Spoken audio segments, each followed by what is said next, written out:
سنگین تر نداشتین؟ چرا پشت ویترین هستش، میتونی بیرون نگاه کنی. آره عزیزم برو ببین.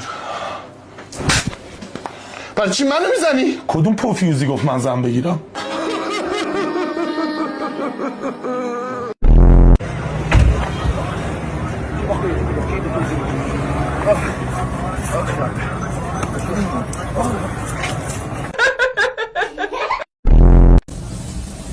سلام، چی میخوریم؟ برادر تو چی میخوری؟ داداش اگه اجازه بدی من حسرتتو بخورم. تو چی میخوری دایی؟ داداش تو هم اگه اجازه بدی من غمتو میخورم دایی. داداش فکر کنم شما اومدین اینجا گام بخورین.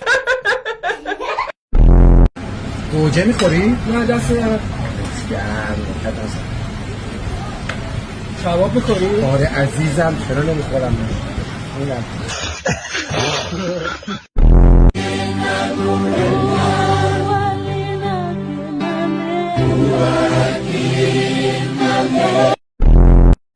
داداش قابلمه داری؟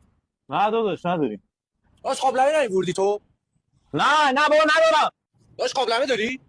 آوردم واسه بیا. بکنش تو کونه. همش تو خودمم کسی من توی حالم ندید